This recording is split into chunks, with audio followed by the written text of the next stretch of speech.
YouTube, what's going on? Welcome to Memories Only. Thanks for watching. Get the likes up right from the jump, because you already know this is going to be a classic. Now, this is my third time covering St. Louis in under a month. It's just something about St. Louis. I love the vibe. I love your energy. So, man, shout out to St. Louis. Now, in the heart of St. Louis, deep inside the crumbling concrete walls of the infamous Pruitt-Igoe housing projects, a storm was brewing. And at the center of it was one man, James Fats Woods. And he wasn't your average hustler. Fats was a heavyweight, both in presence and power, controlling St. Louis heroin pipeline with a grip so tight it choked the life out of the city. Pruitt-Igoe was once sold as post-war urban paradise. By the late 60s, it had transformed into a war zone. And when Fats dropped that mean bag, pure uncut heroin flooding the towers, the whole projects changed overnight. Pruitt-Igoe wasn't just a failed housing development.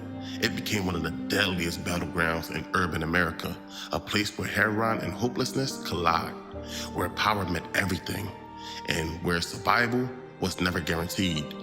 Every young man in Pruitt-Igoe was faced with three options: hustle, rob, or just stay inside and hope to survive. Schools became ghost towns. Teachers were scared to show up. Social workers stopped coming. The government called it a housing crisis, but the people inside knew what it really was: a war zone with no rules or no exit plan. Entire floors became dope zones. Crews claimed stairwells like corners. Shootings became as regular as sunrise. Rival sets from different buildings began to clash, each trying to take control of elevators, rooftops, or entire towers to secure their floor of drugs and money. It wasn't about neighborhoods anymore.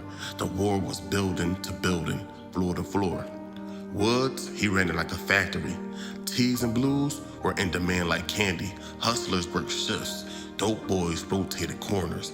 It was 24/7, rain or shine, summer or blizzard. Residents talked about trash bags stuffed with cash being dropped across the courtyard in plain view.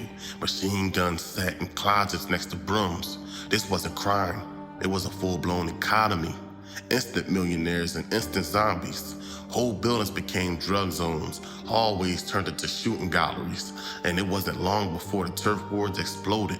And if you wanted to eat in those buildings, you had to fight. And fight they did.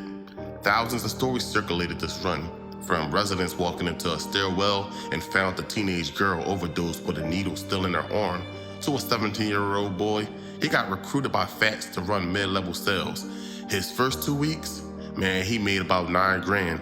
Instead of stacking that paper, he blacked out and started balling. When he was short on a re-up, Earl Williams paid him a visit and pistol whipped him in front of his mother. As bad as Williams wanted to kill him, he felt he was too young to get a bullet. Fats wasn't trying to just move dope. He was moving hearts. On Christmas, he'd show up with turkeys. On Mother's Day, he'd hand out envelopes of cash to single moms. He paid electric bills, covered funeral costs, and sponsored basketball uniforms. People called him the mayor of Pruitt-Igoe. He made the hood feel like it had a government. When people couldn't pay for funerals, he was right there. A lady once told a reporter he was the devil with a soft spot. But on the flip side, Fats was a dictator in the dope game. If you stole, lied, or tried to set up your own shop, he didn't just check you, he erased you. He sent Earl Killer Williams to clean it up. And Williams, he did not miss. He didn't miss at all. Now, Earl Killer Williams, he was no street thug. He was a Marine sniper. That's real shit, he really was a sniper. And he had 26 arrests under his wing, 3 murder acquittals. He kept a scoped rifle under the floorboard of his car. Now that's crazy. He didn't talk much, just showed up, handled business, and disappeared. Now, Pruitt-Igoe became a war zone. Shooters in broad daylight, bodies in dumpsters, dead bodies in laundry rooms. It was so bad that even the police started to avoid certain buildings. At one point, 3 officers were killed in less than 6 months. The National Guard had to come through just to stop the bleeding. Now Fats, he carried millions of dollars out of those project buildings. And when it was time to ball, he damn sure balled. He'll show you how to spend some money. Luxury vehicles, I'm talking fleets. Birthday parties, out of town. Money, sitting with money. He was friends with players out of town, man. He showed dudes how to ball, expensive jewelry, the baddest. Man, he wasn't scared to tell those dudes from out of town to get their money up. And he was coming heavy, man. But, man, shit just get crazy. When the streets get hot, dudes don't know when to leave. But sometimes, it's too late. Now, control, it became more important than money because he already had the money. And with millions moving every month, Fats couldn't trust anyone. People was getting sloppy, coming up short, trying to copy his operation. But Woods, he wasn't having it. Guys were getting dropped, man, like crazy. They was throwing people off roofs, clean headshots in alleyways, bodies in the river. And then, of course, just like every story, the feds came knocking. An 11-month federal investigation tracked Woods' every move, wiretaps, informants, undercover buys. And for a good while, law enforcement, they had a hard time finding someone to go undercover just to step into those projects because it was dangerous. Nobody wanted parts. But, they finally got a brave soul, and, they had a list of over 30 names. And by the end of it, the feds believed Woods, he had moved over $1 million in heroin.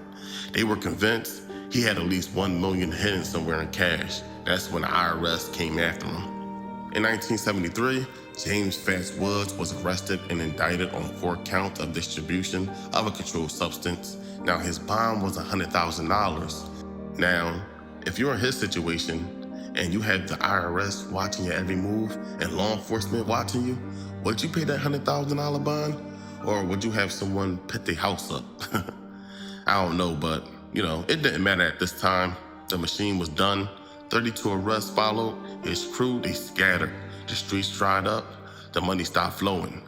Now, while James Fats Woods was running Pruitt-Igoe housing projects, you had guys like Jerry Lewis Bay. He was coming up. He wasn't big time yet, but he still was, he was on his way to the top. And then you got Earl Killer Williams. He was killed by Dennis Heyman. Now, Dennis Heyman will later on end up doing time behind that.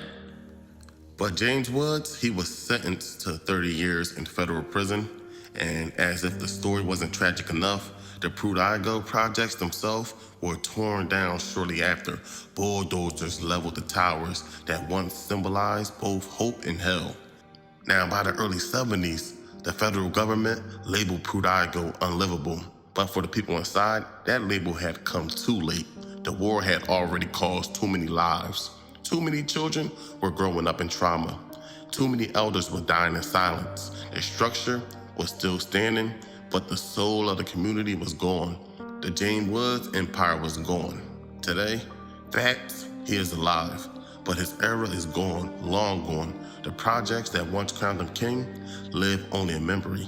The legacy of Pruitt-Igoe is a cautionary tale about power, poison, and now one man's dream can become a community's nightmare.